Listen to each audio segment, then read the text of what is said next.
From Encounter at Farpoint through to Endgame, we saw the Holodeck. There has been development of this technology over time, so that when we arrive at the post-Endgame universe of Star Trek, holograms have changed in myriad ways. How the holodeck works is a subject of discussion among Trek fans, complicated not only by the fact that it is obviously based on fictional science, but that over more than a decade of stories, there was often inconsistency. Neither of these are anything new. Lots of stuff is that way in Trek, but what makes it matter for the holodeck are these three individuals: Moriarty, Vic Fontaine, and the EMH. These holograms are living people who just happen to also be holographic, and holograms can be turned on and off, created and modified and destroyed. This is what raises the ethical issues around the holodeck, because what they are really doesn't have to do with them being holograms specifically. They are intelligent beings that were artificially created, and thus by definition, they are AI. And that is a real-world issue that must be considered. So perhaps by examining the issues around this fictional technology, we might gain some insights into our own world. The first holographic person that we see is way back in the third episode of TNG, Code of Honor. Tasha Yar shocks the visiting ruler when she conjures a combatant out of thin air, but explains that it has no life. It's just an image controlled by the computer. 8 episodes later, the big goodbye raised the big question.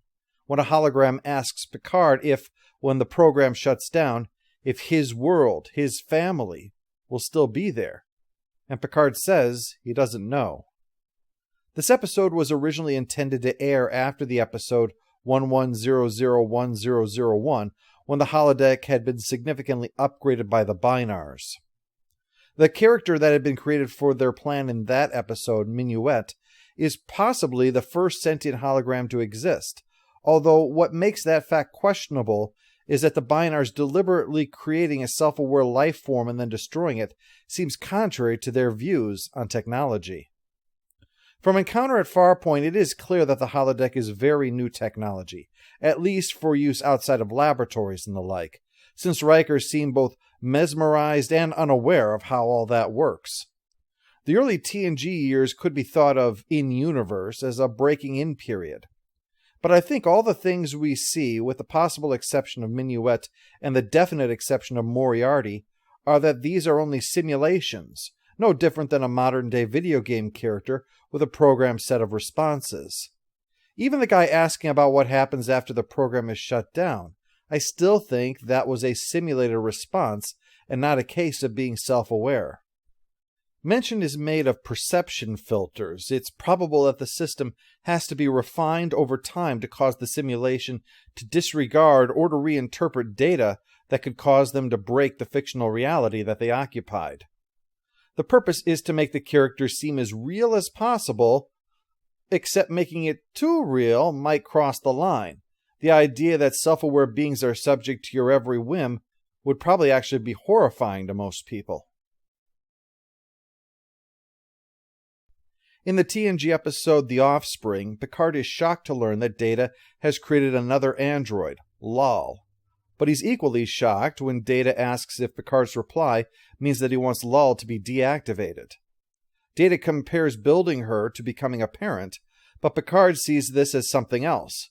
And I think the reaction is actually not unreasonable, even though it might at first seem like a prejudice. The fact that we create life on a daily basis naturally does not in any way diminish the amazing thing that is. And to be able to do so in a way that is, not anything as negative implied by the term, unnaturally, is something that must be done carefully. Knowing how to bring a being into existence that is benevolent would require careful calculation, not just to ensure that our creations don't turn on us, but also because if we are creating a being, it should be one given a life worthy of such an achievement. Picard's reaction here, I think, matches his when Moriarty asks to give life to the Countess in Ship in a Bottle, which he was wary of doing. Yet it wasn't long after this that Starfleet created the EMH, which is a complication to be sure. I'll get to that soon. But let's back up the discussion to Professor Moriarty. He was created by accident as a foil for Data in the Sherlock Holmes program. He is without a doubt self-aware. and while that wasn't intentional, it was nevertheless a result of a deliberate programming instruction, not simply by nature of what he is. Moriarty would later return in Ship in a Bottle, and there's an interesting and salient point in this. When it seems that Moriarty has escaped the confines of the holodeck, and he asks that Picard make the Countess, the love of Morty's life, like him, he raises the ethical concerns that Picard has about doing so deliberately. Now, this brings up two very important points. One is that for a hologram to be self-aware, it must be done so through deliberate action. It is not something simply built into the system and inherent in it. The other is the justifiable concern of creating a self-aware being, a concern not just limited to Picard. On Deep Space Nine, the holo character of Vic Fontaine is also self-aware, the result of a deliberate programming choice, more than likely anyway, since he's programmed with the ability to keep his program from being turned on if he doesn't want to. There is a genuine friendship between him and the members of the station staff, and when he faces holographic peril in Bada Bing Bada Bang, there is obvious concern for his welfare. After the events of It's Only a Paper Moon, Nog makes arrangements with Quark to keep Vic's program constantly running. These events further reinforce the idea that A, sentient holograms are the exception, not the rule, and B, sentient holograms are treated the same as any physical person, with concerns for their desires and comforts. The flip side of that can be seen in the first part of the TNG episode, Descent. Data wishes to recreate the emotion that he experienced when he killed a Borg in anger, which he attempts to do by going to the holodeck and repeatedly killing said drone. Geordi even shows up and watches. Why is that relevant? Because this is a clear-cut example of how normal holograms are not self-aware. I mean, how could it be? Data is killing and restoring it back to life over and over again for no other reason but to kill it. Picard is very concerned about self-aware holograms. His solution to the Ship in the Bottle episode gives Moriarty and the Countess as much freedom as circumstances will allow, rather than just turning them off or deleting them. He would clearly not tolerate a hologram that was self-aware to be abused in such a fashion.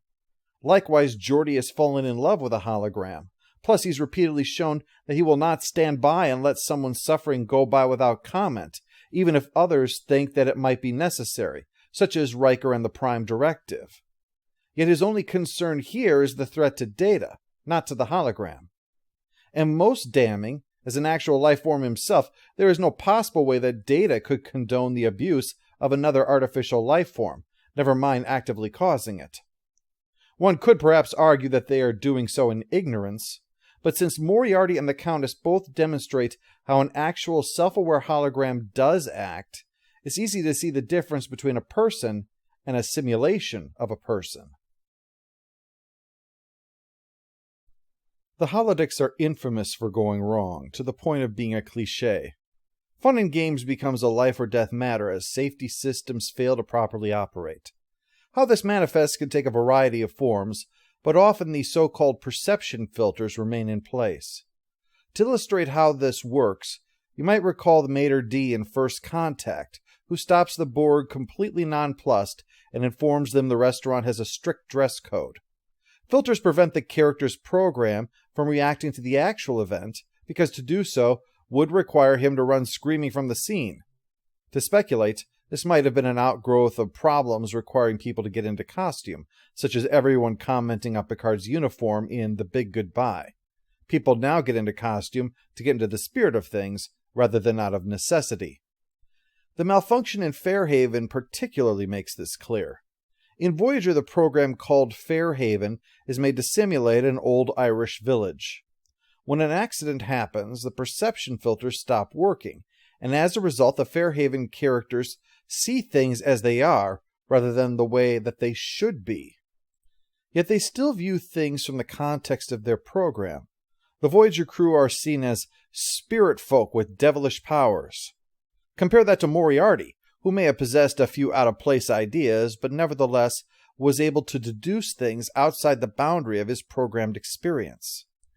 However, because of their reactions and the fact that the safeties are disabled, it can certainly seem like the Fairhaven folk are self-aware. But it seems pretty obvious that it's merely still mimicry. For example, Moriarty, aware of his holographic existence, shaped reality to accommodate him, while a member of the Fairhaven community wanted some help finding some legendary treasure, instead of just creating it himself or having someone else create it. For that matter, what would he even need with treasure when you get right down to it? If reality can be shaped with just a few words, what's the point of money anymore? Fairhaven is another fine example of how, if all holograms were self-aware, that Starfleet would be full of monsters then. Captain Janeway modifies the parameters of Sullivan, the barkeep, to fit her preferences as a romantic partner, and deletes the character of his wife. Such control over another sapient being would be contrary to everything the Federation stands for.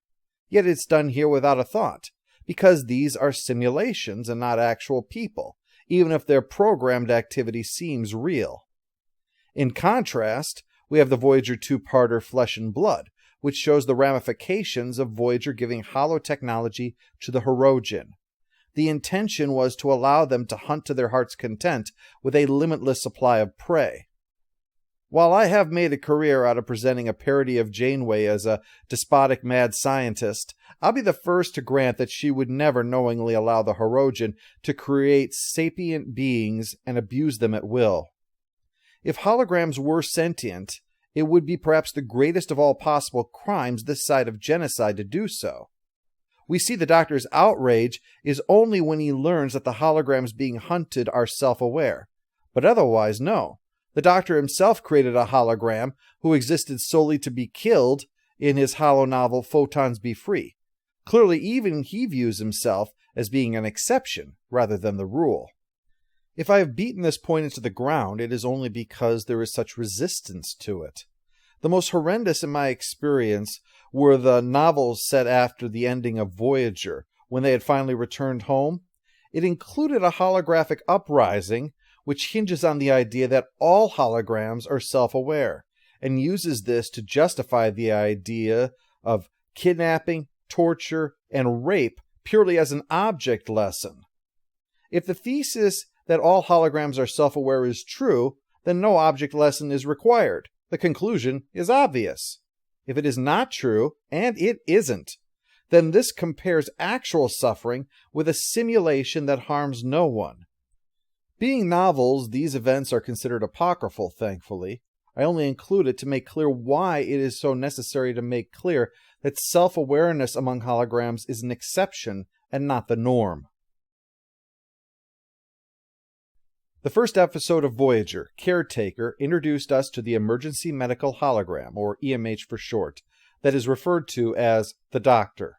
The EMH was created by Louis Zimmerman, an expert on holograms, who devised the matrix that seems to be the basis of current self-aware holograms. The Doctor's not the first. Zimmerman has an assistant he created who is also self-aware. Zimmerman's notoriety is an important point. In Message in a Bottle, the EMH has to leave the ship, possibly without being able to return. Tom Paris and Harry Kim try to make a recreation of him and fail miserably. One thing they never consider doing is developing an actual duplicate of an existing Doctor, like, say, Beverly Crusher, and just say to the hologram, please serve this function for the time being. After all, if that were the case, why would the EMH even be necessary to be developed? You could easily staff every single one with the simple instruction of create a holographic recreation of our Doctor. Heck, why not have nurses while you're at it? The obvious answer is that it's a whole hell of a lot easier to simulate rather than to duplicate. It's one thing to be able to pretend that you're a Doctor. It's a lot harder to actually function as one. In the following season, the episode Nothing Human reveals the Krell hologram, a recreation of a Cardassian Doctor, and it is discussed just how difficult it is to create something that sophisticated enough just to serve as a consultant for our EMH. Plus, the hologram winds up having stability issues. So I think it shows that creating something capable of doing what the EMH does can be done, but it's by no means easy to ensure that it will be reliable. Now, they could, of course, have said to make the hologram self-aware in the same way that Moriarty was, yet no one considers that. There are three possibilities that come to mind. The Moriarty technique is classified so they don't know. They know about it, but it is criminal to do so. Or there have been changes made to ensure that such a thing cannot happen. The Voyager holodeck is a lot different than the one that we saw in TNG, after all. A hologram can be created to serve as something to bounce ideas off of and take existing thoughts to their logical conclusion, such as Leah Brahms or Einstein, but it would not be capable of creative thinking, such as the Doctor's solution involving holographic lungs, because it lacks the complexity to think in such terms. I think given the nature of the EMHs, that being truly self-aware was not an intended goal for them. I think that they needed to be made so complex and sophisticated that it was merely the act of being left on so long that the Doctor became truly self-aware. Otherwise, the morality of them would be dubious. Mass production of a self-aware being who exists solely to operate for brief moments in a confined space, well, that's not the way you treat an intelligent being. Spock has a higher view of the rights of whales in Star Trek IV, after all, and that was with the entire biosphere of the Earth at stake. This raises even further concerns when it is later discovered that all of the Mark I EMHs like the Doctor are mining dilithium and scrubbing plasma conduits. Now, we know that the Federation would never permit a caste system or slavery. However, it doesn't rule out the possibility that they might be operating out of ignorance here. The EMH is created to so effectively simulate an actual Doctor, it's entirely possible that the fact that they have now reached sapience is something that has simply not been noticed. After all, if something is made to pass a Turing test, then a Turing test ceases to be an effective means of telling whether or not something is self-aware. Unfortunately, we don't know a whole lot of details about what's related to this situation. A knee-jerk instinctual reaction is that the Mark I's have been condemned to a fate of slavery. But I think that's an oversimplification, since from day one, technically the EMHs were slaves, if viewed from that perspective. They were created to serve, and when it was no longer viable to serve in their created capacity, the question became, what do you do with them? The thing to keep in mind with all of this is that the hologram, however much they look like a human being, are not human beings. That does not mean that we can treat them unethically, since, after all, the whole point of this video is to discuss the ethical treatment. But it is to point out that there are aspects to being a hologram and aspects to being a human being that simply do not overlap. A hologram doesn't need sleep. It doesn't need rest. It doesn't need to eat. None of these things apply to it. And so when we consider what the EMHs are doing, the possibility exists that maybe this is a temporary, acceptable solution to the situation. They're not being mistreated, they're being given momentary purpose until some kind of long-term solution can be worked out. We don't know because, unfortunately, the show ends without fully addressing the situation. What little we do know comes from the episode Author, which shows that the EMHs are not condemned to constant service either. When relieving an EMH of his duty, another suggests that while he's meeting with the technician for his maintenance, that he requests they run the Photons Be Free program. This implies that the EMHs are allowed a certain degree of recreation. The running of the novel takes quite a bit of time. The introduction alone is 10 minutes long. There's also the genuine possibility that they were not yet self-aware when they were assigned to this, that it's an issue that is emerging over time, one that will leave the Federation with a dilemma to sort out. The issue wouldn't be, after all, the work, but rather the lack of self-determination for a self-aware being. Remember, the EMHs are not human beings. If they worked 24 hours a day, they would suffer no physical ailments because of it. There would be no sore muscles. There would be no physical exhaustion.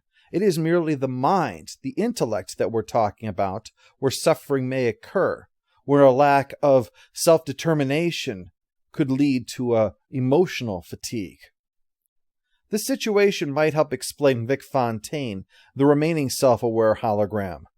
Why Vic was made this way is a question that is never really explored. It's more than likely that he was a prototype, perhaps a new matrix that was not intended to be self-aware, and when it was discovered that he was, Felix did his best to develop an environment that would provide him fulfillment. Vic, after all, clearly loves what he does, and while he enjoys some downtime when it's finally offered, he always goes back to singing when given the opportunity. So clearly a very different situation than how things are playing out for the former EMHs. Perhaps this is where things are intended to go. The alternate future of Endgame never addresses it again, so we can only speculate. But the responsible thing seems to be, if their self-awareness is recognized, to work to help them find a purpose, just like with Vic. In our world, people talk about artificial intelligence, and usually with fear. There's the concern that our creations will rise up and destroy us. And the AI box experiment demonstrates that we cannot hope to contain it even if we cut it off from any other means of escape. Human beings can be persuaded to let it out. The thing to remember, though, is that we only need fear our creation if we make it as malevolent as we fear it might be. We can make a creation that is benevolent, one that seeks to turn its intellect to helping our species rather than harming it. It's within our power to choose. We just have to choose wisely and carefully and do the right things rather than operating in fear and stumbling about in ignorance. Our human values are what are going to define it. If we don't adhere to them, then they will be as insubstantial as a projection of light.